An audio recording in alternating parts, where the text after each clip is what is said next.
Well, hello there. I am so glad you're here, and I would love for you to come along with me as I show you how I create this beautiful long layered haircut.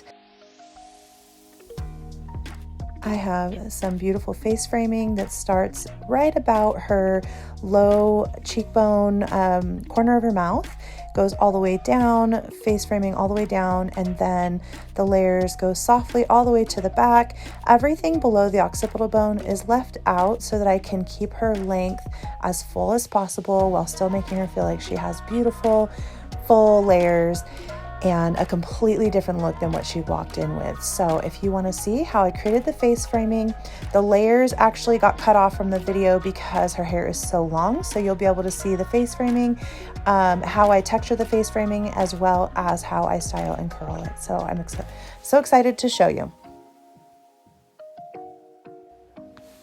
So I'm going to start off by just giving her a nice thorough consultation. I always like to have my clients show me visually where they would like their haircut, because if we just talk about it, my interpretation of what they're saying could be different. So if they give me visuals, show me with their hands what the length is that they're looking for, layers, any concerns they have about their hair, we are off to a great start and there's much less miscommunication. So always starting off all of my haircuts, even if I've done their hair 1,000 times, I start off with a thorough consultation so I can make sure that I'm having them leave completely satisfied and happy with the end result.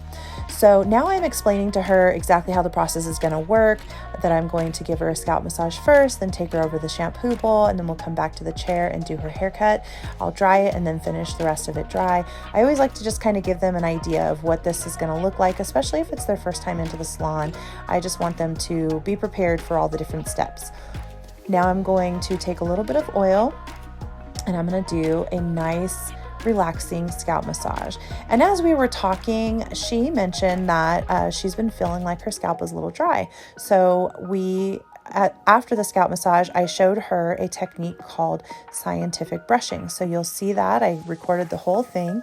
And basically to do the scientific brushing, I would typically do it on dry scalp without the oil. I would do the oil second. So I would go ahead and do the whole brushing of the scalp and then afterwards do the scalp massage like I'm doing. So I would flip the process, but we didn't talk about the dry scalp until I was doing the scalp massage. So this is a technique you can do at home. I highly recommend it, and you will feel a big difference on your scalp once you are done, and it helps to exfoliate the entire scalp. So you'll see that in just a second here.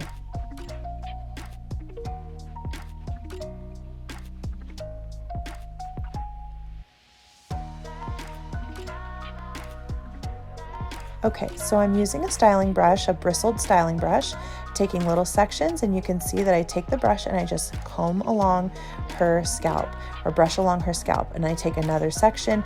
This particular brush actually has a little rat tail on the other side, so it's very easy to section the hair, and you can find a brush like this at Sally Beauty Supply, probably even Ulta, and of course Amazon.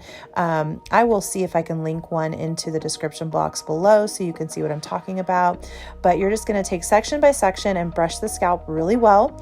And then you're going to move to the other side, do the same thing, and then you can finish off with the back. So you'll see, to do the other side, I was standing in front of the camera, so I cut that out, but you'll be able to see how I did the back. And so you're going to do the same thing, just starting from the top, brushing all along that part line, and then starting to work in sections all the way down to the bottom, her neckline.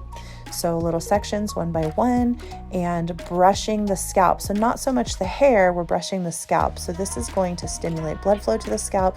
It's going to exfoliate the skin on the scalp, help to create a really nice, healthy, breathable scalp for healthy hair to be able to come through.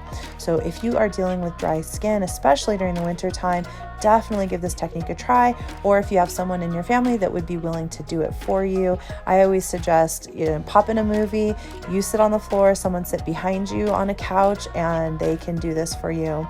And the results are just amazing. So I think you will really like it.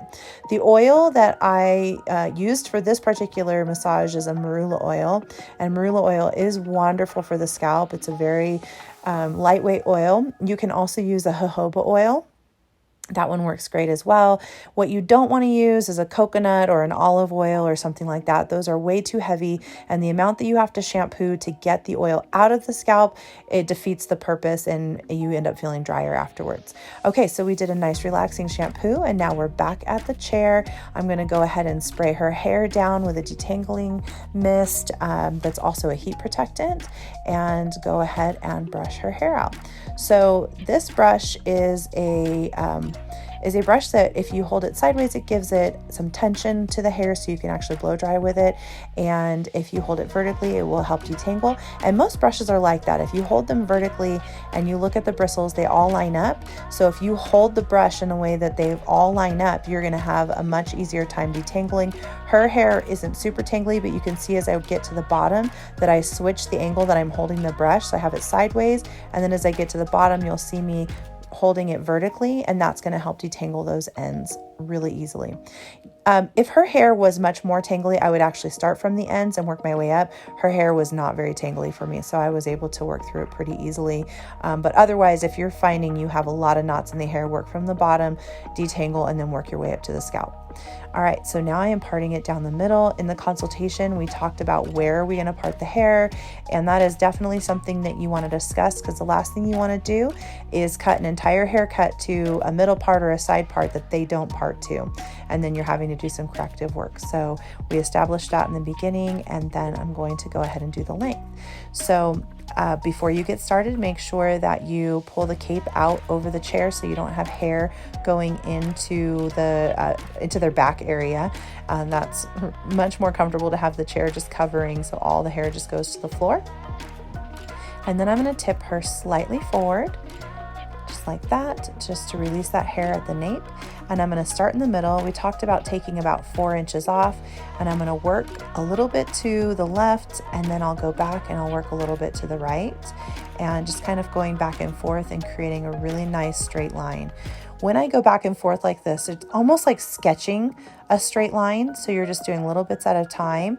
And I never have anyone I've never had anyone say, oh, I asked for an inch and you end up taking like 6 inches off. If they say 4 inches, it will be exactly 4 inches unless we discuss something different. So really make sure that you're listening to your client. And even if you feel that their hair needs 6 inches off, but they've asked you to only take an inch, I would discuss that with them and say, I feel like you probably need 6 inches off your hair in order for it to be nice and healthy. However, this time we can go ahead and just do the inch, but I just want you to know that it's still probably going to be a little dry, but this is going to help you gain their trust. The last thing you want to do is they've asked for an inch and then you go in and take 6 inches because that's what you felt. If it's really that important to you and they only want an inch and you truly feel like they need 6 inches off their hair for it to work, and it's just something you're not willing to compromise on, then I would actually tell them I can't cut their hair because that they need more length off, and I'm worried about the integrity of their hair. I would rather lose them as a client than to make them feel like they can't trust me. Okay, so once I've got the length done, you'll notice as I came around the side, I tipped her head over to the side to create the length going through the front.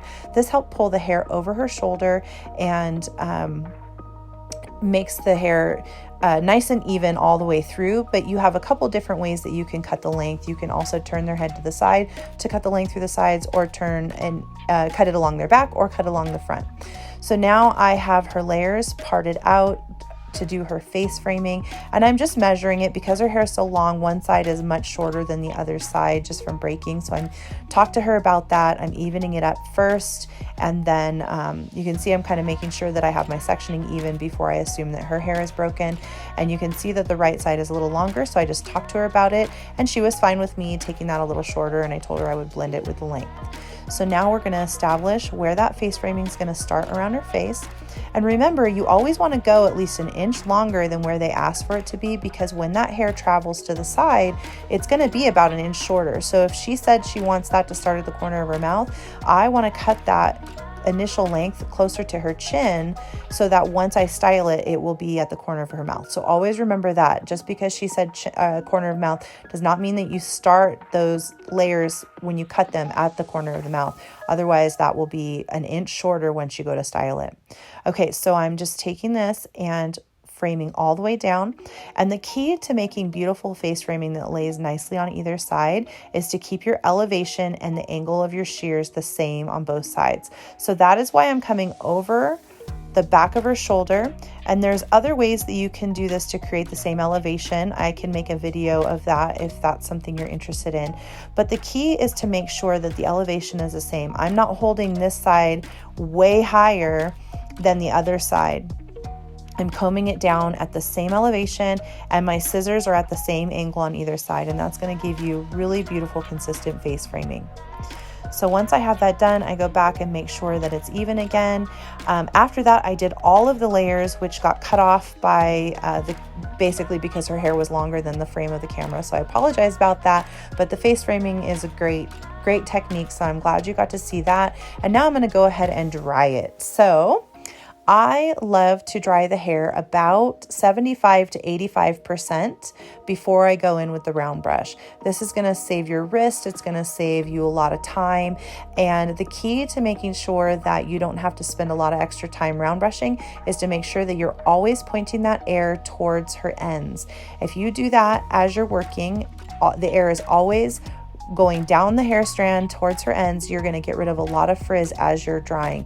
If you just blow that air straight at the hair, you're going to have a mess once you're done and a lot of frizz. So be strategic in your rough drying, and you will save yourself a lot of time and end up with a beautiful shiny blow dry when you're all done.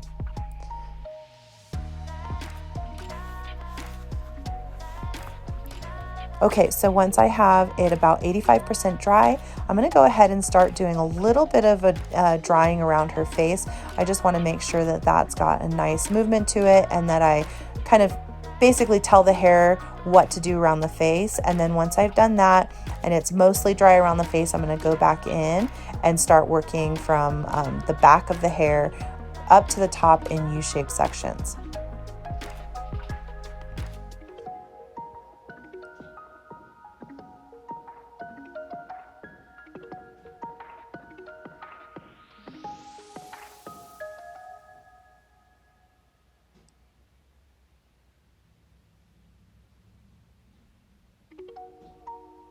Okay, so now I'm sectioning out her hair, clipping up everything that I'm not going to be blow drying, and I'm going to just be working with a round brush. This is an Olivia Garden medium-sized round brush, and I'm just putting that air over the top. I never have the blow dryer aimed straight at the hair. That will burn the hair and create frizz on everything above the blow dryer. So you always want that air almost parallel to the hair as you're working, and you're going to end up with a much more beautiful blow dry that doesn't burn the hair and is super shiny. And one thing about blow drying is you never want to move on to the next section until you see a nice shine coming off the hair. You want to feel a smoothness on the hair and see a shine off the hair, and that tells you that the cuticle is nice and closed and the hair is actually dry. I think one of the biggest mistakes we make as hairdressers is trying to move on too quickly and having the hair still wet, and then as soon as they leave the salon, their hair just immediately falls flat or starts frizzing, and it's because it wasn't dried all the way. Okay, so I'm just working the next section, which was from temple to temple, or I'm sorry, the point of the recession to point of recession, with the rest pinned up, and then I'm going to let down that last section, and I'm going to work from the back towards the front. So you can see that I have a U-shaped section in the top, and I just let down the back of that U-shaped section. Ooh, that's a tongue twister. Okay, so working my way around that section.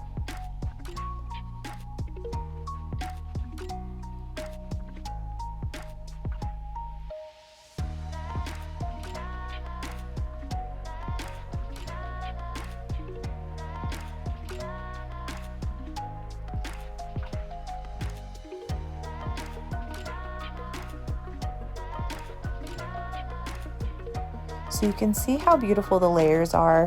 I wish I was able to show you the layers, but the key to having beautiful layers like this on hair that is this long is to make sure that you hold the section at an angle where the angle is shorter towards the face and longer towards the back, and you let everything from the occipital bone drop out of your section, and you'll be able to create beautiful layers even on really long long hair. Okay, so now I'm going in and taking her face framing just a little bit shorter because she actually wanted a very long curtain bang. So I didn't start out that short. I wanted to leave it a little longer when I first started out. And then as it's dry, I'm going back in and taking it to the length that I want it to be. And since I did that, I need to go back through the face framing and make sure that that all blends.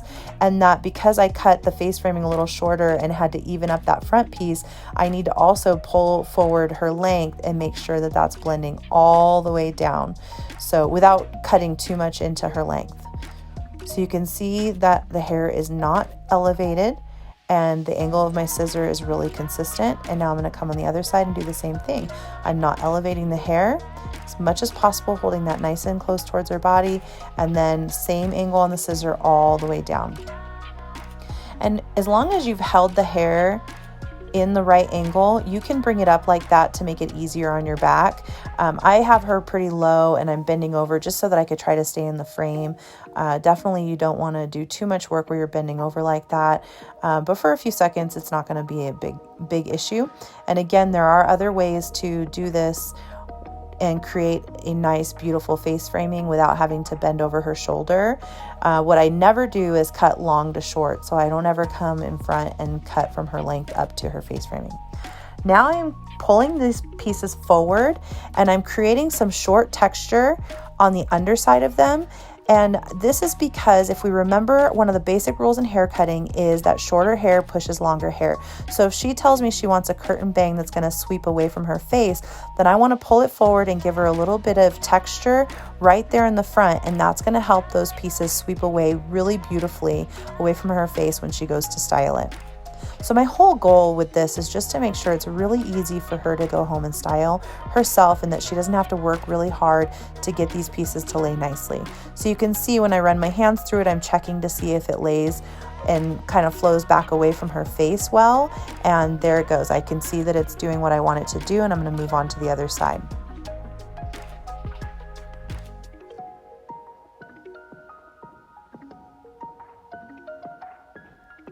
Now, once I'm happy with everything, I'm going to show her the haircut while it's straight. I do plan on curling it, but I want her to see everything when it's just blow dried out so that she can see how nice and seamless the layers are, and so that she can see that even if she air dries it, it's going to lay beautifully. I kind of show her how much length we took off, where the layers start, shake it out for her so she can just see everything. And then I go ahead and curl and then I show her again.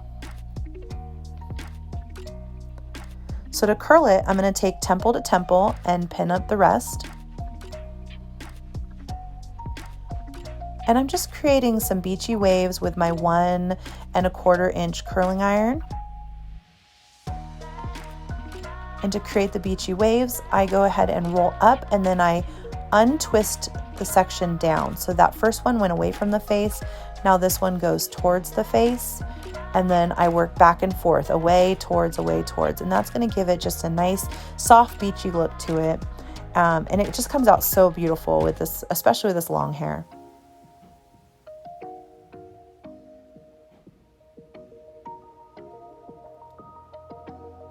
Here's another angle on how I create that look. And as I'm working, I'm teaching them. This is what the temperature is on the iron. I like my temperature really low, so I think this one's around 320. And I tell them the reason why is so that I could restyle my hair every day. And too hot of a curling iron is going to sap all the moisture from the hair, and we don't want that.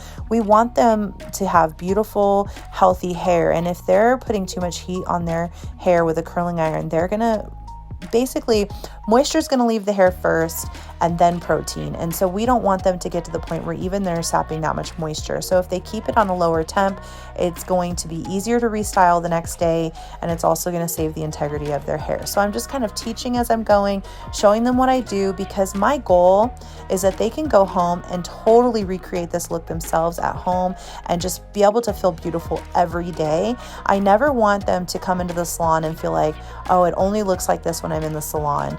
I know that that's a compliment we get all the time as stylists, that they say, oh my gosh, I wish it looked like this every day. I'll never be able to recreate this at home. But my goal is that, no, I want you to be able to recreate this at home. I want you to be able to do these styles. That's one of the reasons why I do so many videos and show how I curl my own hair, because I want people to be able to feel empowered to make these looks that we work so hard on creating in the salon look the same when they go home. And as a stylist, that's our work walking around out there. So we want to teach them how to be able to use a blow dryer, use a round brush, use the curling iron, whatever tool that they want to be able to use. We want to empower them to do that so that they are basically displaying your work beautifully.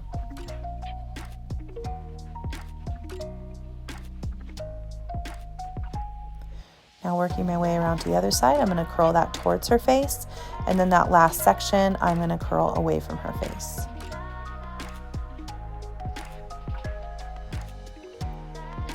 And I let down the face framing on that piece because I'm going to curl that with the top. And I'm recurling a piece that I did when the curling iron wasn't hot enough. And now I'm going to let down the top. Once I do that, I like to work from the back to the front. That way I can start shaking out the hair in the back, and lastly can shake out the hair in the front. And it just saves me a little bit of time. So you don't want to shake out any of those curls until they're completely cooled down. So if I start in the back, I can start shaking out the back and it's already cooled while I'm letting the front pieces cool down. All right, now here is her fringy curtain bang, and I'm just curling that away from her face. And then I will go ahead and shake out the look. Look how pretty that is. I love this look so much. I love creating beautiful layers on really long hair like this, especially when they don't think that they can have really long or lots of layers like this. I love creating beautiful face framing for them and just giving them a gorgeous seamless look. So here's the finished result, the same that I showed in the beginning of the video. I am so pleased with how this came out. She loved it, and it was really fun to create. I hope that you are able to recreate this look on your clients at the salon, and thank you so much for watching.